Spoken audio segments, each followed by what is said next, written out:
చిన్ని నీటి బిందువు, the little drop of water. అనగనగా డ్రిప్పీ అనే ఒక చిన్ని నీటి బిందువు ఉండేది. డ్రిప్పీ లక్షలాది ఇతర బిందువులతో కలిసి ఒక పెద్ద మెత్తని మేఘంలో చాలా ఎత్తులో నివసించేది. ఒక ఉదయం గాలి బలంగా వీచింది. అన్ని బిందువులు తాము కింద పడిపోతున్నట్లుగా భావించాయి.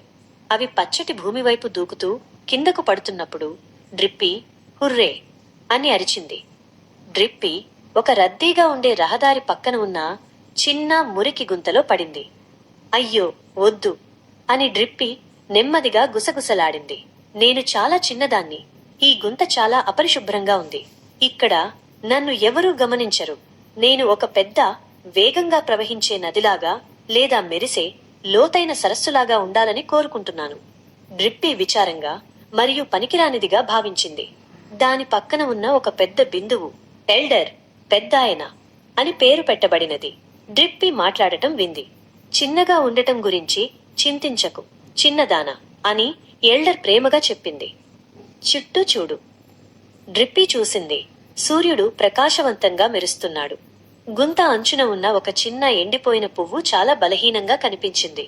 దాని రేకులు నేలవైపు వాలిపోయాయి. ఆ పువ్వును చూశావా? ఎల్డర్ అడిగింది. దానికి మనం అవసరం. ఒక్క బిందువు కూడా ఒక మార్పు తీసుకురాగలదు. డ్రిప్పీ విన్నది. అది తన ధైర్యాన్నంతా కూడగట్టుకుని గుంత అంచు నుండి నేరుగా క్రిందకి దొర్లింది. అది పువ్వు యొక్క వేర్ల దగ్గర ఉన్న ఎండిన దుమ్ము పట్టిన నేలపై చిందుపడింది. ఒక్క చిన్న చిందు. అది ఎక్కువ కాదు. కాని డ్రిప్పీ ఏమి చేసిందో చూసిన ఇతర బిందువులు త్వరలోనే దానిని అనుసరించాయి. ఒక్కొక్కటిగా అవి గుంత నుండి దొర్లి ఆ దాహం తీర్చాల్సిన పువ్వు చుట్టూ ఉన్న నేలలోకి ఇంకిపోయాయి. నెమ్మదిగా ఆ పువ్వు మారడం ప్రారంభించింది. దాని ఆకులు పైకి లేచాయి. దాని రేకులు విచ్చుకున్నాయి. కొద్దిసేపట్లోనే ఆ చిన్న బలహీనమైన పువ్వు నిటారుగా, ప్రకాశవంతంగా మరియు బలంగా నిలబడింది. అటుగా నడుచుకుంటూ వెళ్తున్న ఒక చిన్న అమ్మాయి ఆ అందమైన పువ్వును చూసింది. ఆమె నవ్వి, ఎంత బలంగా, మనోహరంగా ఉన్న పువ్వు అని చెప్పింది. డ్రిప్పీ ఇప్పుడు నేలలో లోతుగా ఉండి సంతోషంగా మరియు గర్వంగా భావించింది. అది ఇప్పటికీ ఒకే ఒక్క బిందువు, కాని అది ముఖ్యమైన దేనినో రక్షించడానికి సహాయపడింది. చిన్నగా ఉండటం అనేది పనికిరానిది కాదని అది గ్రహించింది. ముఖ్య నీతులు. Simple morals.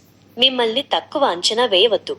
మీరు చిన్నవారుగా లేదా అముఖ్యమైన వారిగా భావించినప్పటికీ మీరు మంచి పనులు చేయగల శక్తిని మరియు ఒక మార్పు తీసుకురాగల సామర్థ్యాన్ని కలిగి ఉంటారు. ప్రతి చర్య ముఖ్యమైనది. దయ లేదా సహాయం యొక్క ఒక చిన్న చర్య ఇతరులపై ఆ పువ్వు వలె పెద్ద ప్రభావాన్ని చూపగలదు. సహాయకారిగా ఉండండి. పని చిన్నదిగా అనిపించినప్పటికీ మీకు అవసరమైన స్థలాన్ని వెతకండి.